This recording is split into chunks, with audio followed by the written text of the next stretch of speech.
La conferencia magistral que hoy escucharemos estará sustentada por el muy experimentado orador Dr. Andoni Garritz Ruiz, a quien damos una cordial bienvenida. Bienvenido, doctor.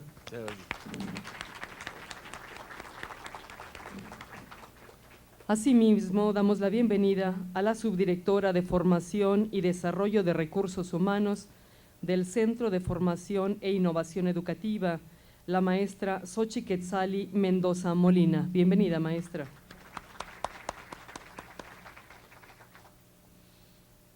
Ella moderará la mesa y por lo mismo me permito darles unas breves líneas de su vida profesional. Ella es licenciada en Pedagogía por la Universidad Nacional Autónoma de México, maestra en investigación becada por la Universidad Iberoamericana. Actualmente realiza el trabajo de tesis doctoral en calidad y procesos de innovación educativa por la Universidad Autónoma de Barcelona, en donde obtuvo la matrícula de honor, y también funge como subdirectora de Formación y Desarrollo de Recursos Humanos de este centro anfitrión. Sin más, voy a darle la palabra a la maestra Xochiquetzali para que haga la presentación del tema y nos dé un más amplio panorama de nuestro magnífico orador. Maestra, si fuera tan amable. Gracias. Es para mí un honor presentar al doctor Andoni Garritz Ruiz, quien ha realizado sus estudios de licenciatura en la Facultad de Química de la UNAM en 1971. 3 años después obtiene el grado de maestría en la misma universidad y posteriormente en 1977 el doctorado en Físico-Química. Su desarrollo profesional es prolijo, así que daremos algunos datos relevantes, como es su experiencia, como lo es su experiencia docente a lo largo de 34 años al frente de grupo, impartiendo más de 100 cursos semestrales, en los cuales ha desarrollado aproximadamente 20 distintas asignaturas en los niveles bachillerato, de licenciatura y de posgrado. También ha impartido cursos de formación de profesores en diversas instituciones educativas, por ejemplo, la Escuela Nacional Preparatoria, en la Universidad Autónoma Metropolitana en Iztapalapa, así como en el Colegio de Bachilleres. Asimismo, se ha desarrollado en el ámbito docente en universidades de América Latina, por ejemplo, en Ecuador, en República Dominicana, en Costa Rica, en Cuba, en Panamá, Colombia, Argentina y Chile, y en Estados Unidos. También ha impartido cátedra en Europa, concretamente en España y en Inglaterra. El doctor Garritz ha publicado más de 150 artículos, 6 manuales de práctica, 3 libros de divulgación y 5 más libros de texto. Es editor fundador de la revista Educación Química, la cual recién cumplió su 16º aniversario con un carácter internacional creciente, ya que actualmente un 49% de los artículos que se publican en esta revista son firmados por autores nacionales y extranjeros. Su más reciente publicación es Química Universitaria, editada por Pearson y recientemente publicada en el 2005. Su artículo también más reciente, 2006, es Desarrollo de una unidad didáctica, el estudio del enlace químico en el bachillerato, enseñanza de las ciencias. Actualmente su investigación en curso trata específicamente sobre la didáctica de la química. Realmente es para el Instituto Politécnico y para el CEFIE un honor que el doctor Garritz desarrolle el tema del conocimiento pedagógico del contenido, qué es y cómo se documenta. Gracias. Bienvenido, doctor.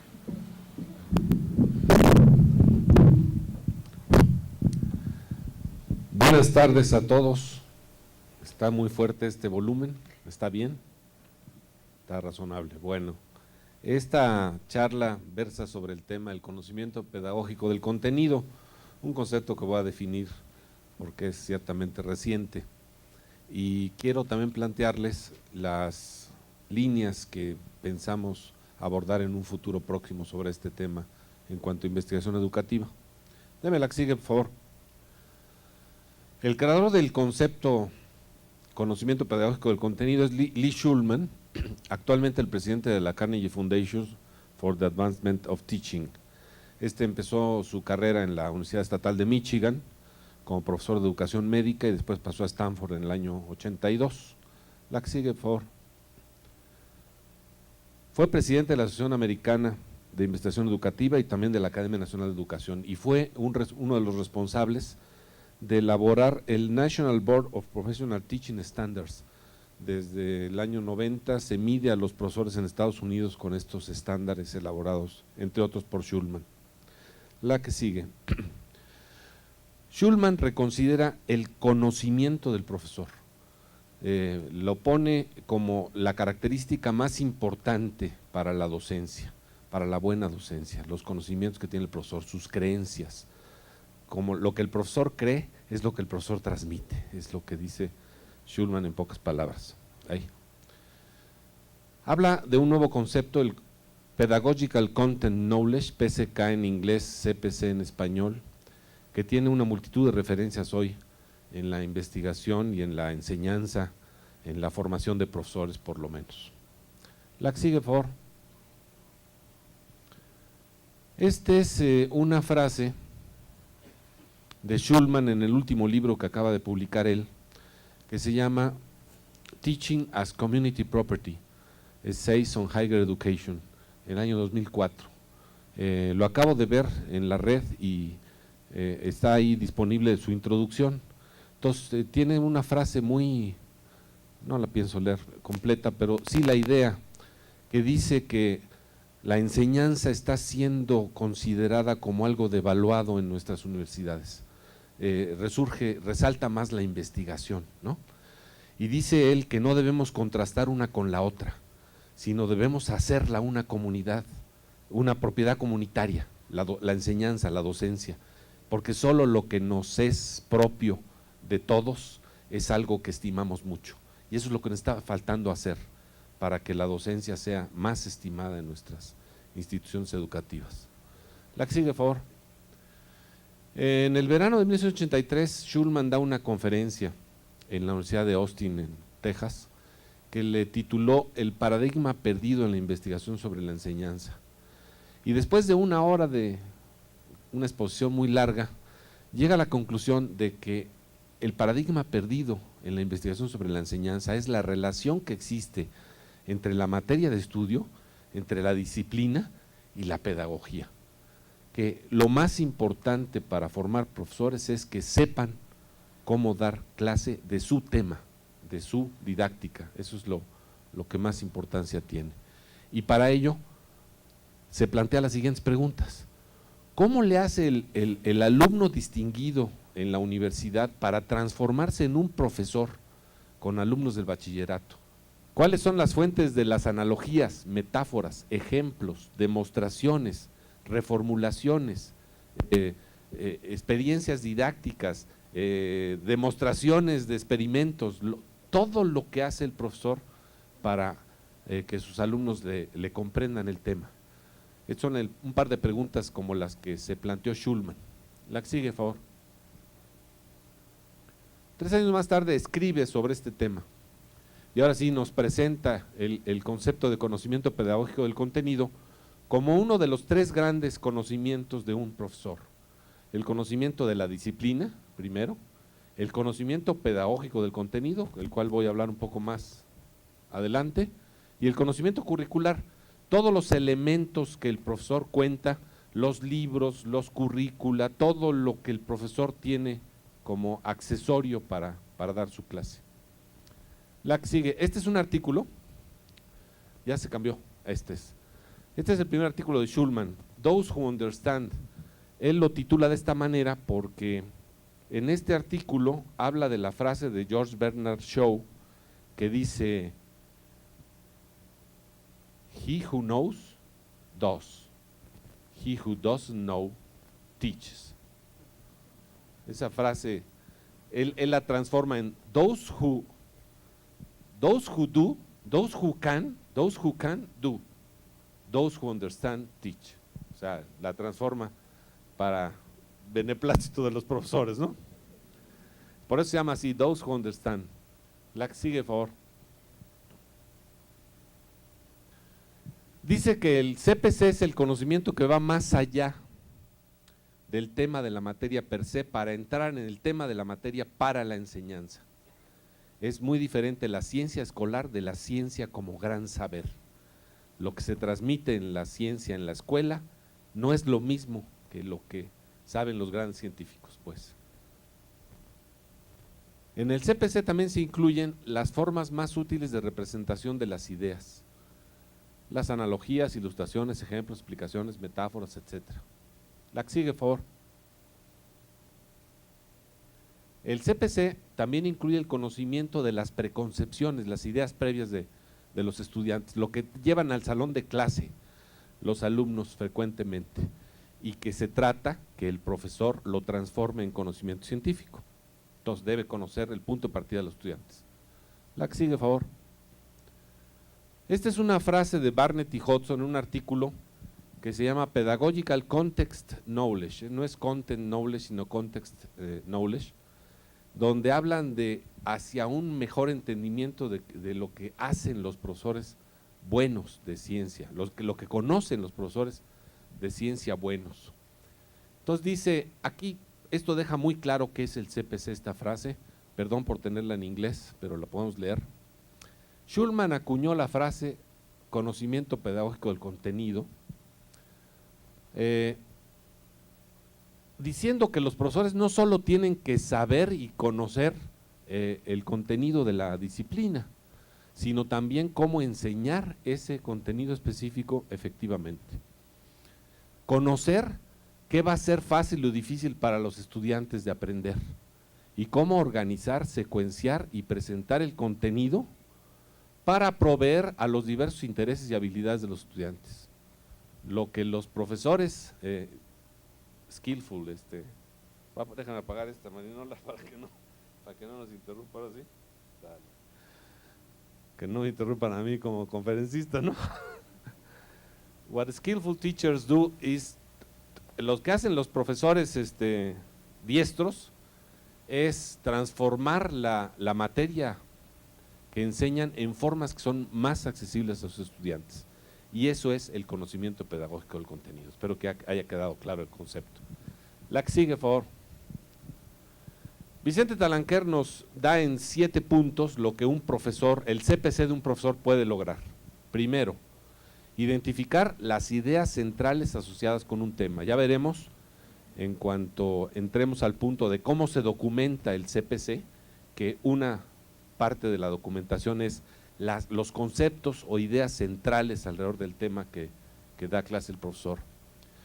Segundo, reconocer las probables dificultades conceptuales de los alumnos, en qué van a tener problemas de entendimiento.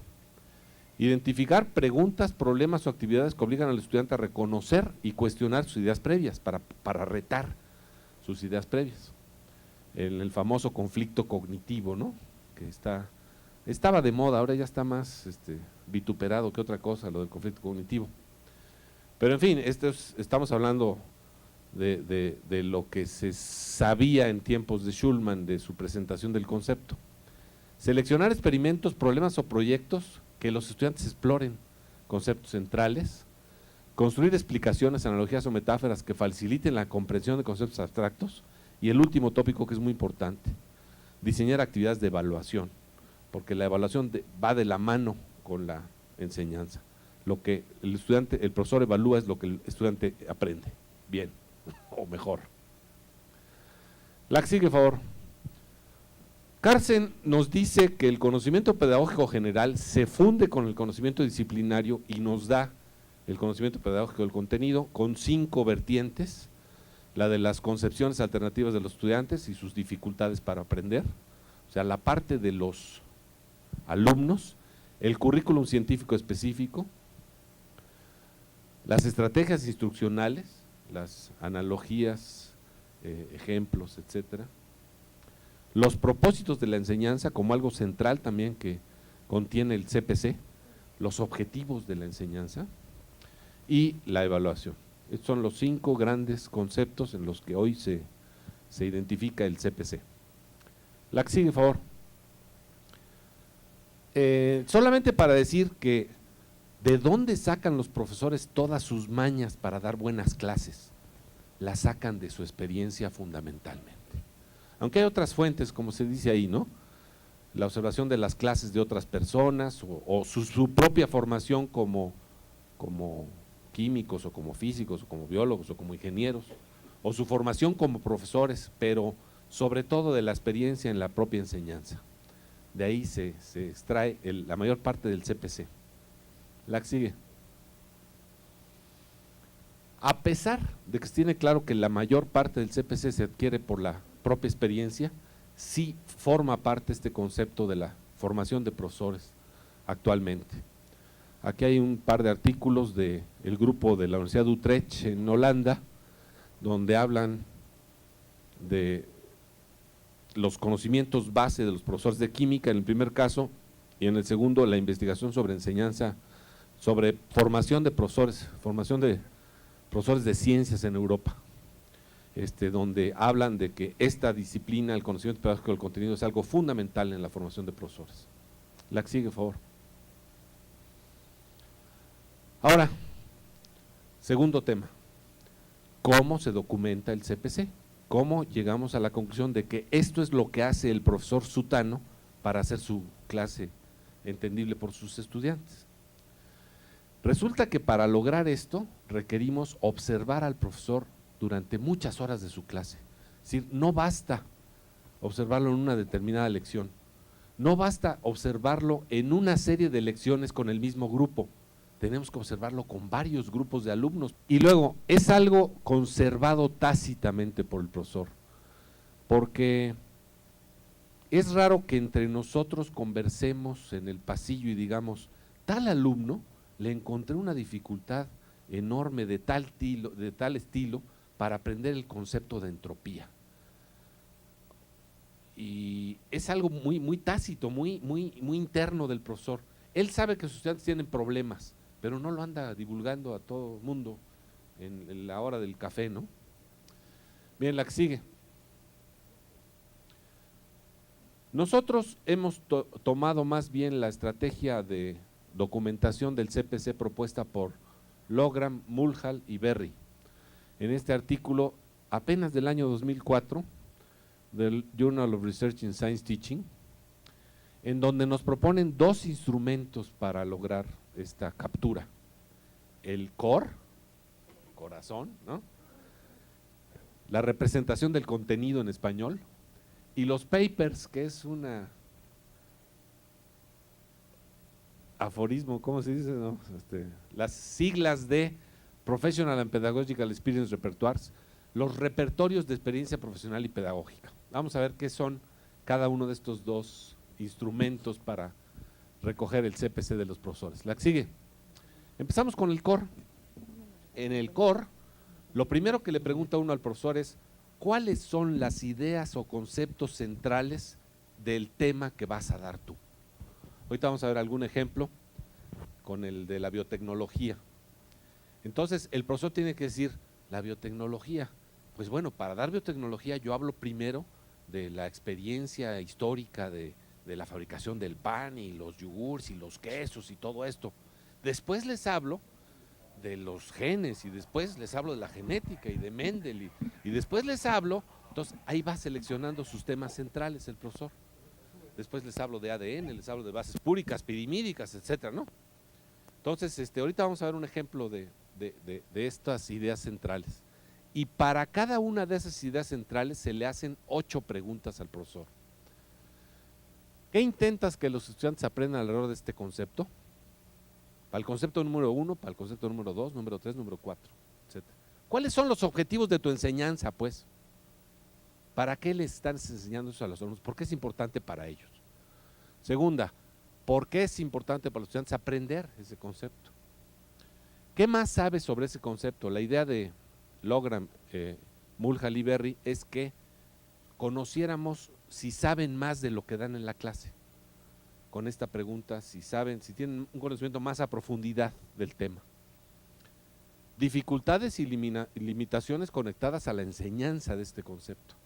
Algo tiene que ver con la enseñanza y después algo tiene que ver con el aprendizaje. el conocimiento acerca del pensamiento de los alumnos que influye en tu enseñanza de este concepto. Otros factores que influyen en la enseñanza de este concepto. Y después, ¿qué procedimientos empleas para transmitirlo? Ahora sí, que nos digas una a una las cosas que haces en el salón de clases para que los alumnos se comprometan con este concepto. Y última, ¿cómo evalúas el conocimiento del concepto? Entonces, estas 8 preguntas, contestadas para cada una de las ideas o conceptos centrales, es lo que forma el core, la representación del contenido del profesor. Vamos a la que sigue. Vamos a ver. Hicimos unas preguntas a 6 profesores. Agustín López Munguía Canales, un famoso investigador del Instituto de Biotecnología, Premio Nacional. Amanda Gálvez Mariscal, actualmente coordinadora del programa de alimentos en la UNAM. Mari Carmen Quirasco Baruch, otra profesora de biotecnología de la Facultad de Química de la UNAM, y 3 profesoras del CCH. Entonces les preguntamos, ¿cuáles son tus ideas centrales para dar el tema de la biotecnología? Y nos dijeron esta. Y recogimos las 6 respuestas e intentamos integrar en un solo listado de ideas centrales. Y nos fuimos con ellos debatiendo y tal, y nos reunimos y llegamos a las siguientes 5 ideas centrales. La que sigue, por favor. Primera idea central, el panorama histórico de la biotecnología, el nacimiento de la microbiología y su aprovechamiento en la industria. Segundo, estructura del ADN. La idea central es que el material genético es el mismo para todos los seres. Tercero, la ingeniería genética del ADN a las proteínas recombinantes. Cuarto, las aplicaciones en la industria de alimentos y de fármacos. Quinto, ética y sus consecuencias. ¿A qué nos lleva esta manipulación genética? Entonces este fue, de acuerdo con estos 6 profesores, un listado de conceptos centrales con el que estuvieron de acuerdo, en que esos eran los 5 conceptos centrales para dar el curso de la biotecnología. Y ahora la que sigue, y este es el core. A cada una de las 8 preguntas hay que responder para cada una de las ideas o conceptos centrales. Entonces ese bla, bla, bla, es que hay que llenar cada casillita de esta matriz de 40 espacios, ¿no? 8 por 5. Entonces, esto cuesta trabajo. Llenar esta matricita, decir cuál es la manera que utilizo para evaluar el conocimiento del panorama histórico de la biotecnología, ese llenado, o cuáles son las ideas, el conocimiento del pensamiento de los estudiantes que influye en mi enseñanza, para el tema de aplicaciones de biotecnologías en la producción de alimentos y fármacos. Va a costar un trabajo de varias horas llenar esta matriz, pero ahora sí nos va a dar una información extraordinaria. Nos va a decir este profesor cómo da su clase. ¿De acuerdo? La que sigue. Ahora vamos hacia los papers, los repertorios de experiencia profesional y pedagógica. Estos son procedimientos de enseñanza específicos para el tópico. O sea, nos pueden dar el papel jugado por el profesor durante la enseñanza cuando un investigador se pone a anotar lo que hace el profesor durante su clase.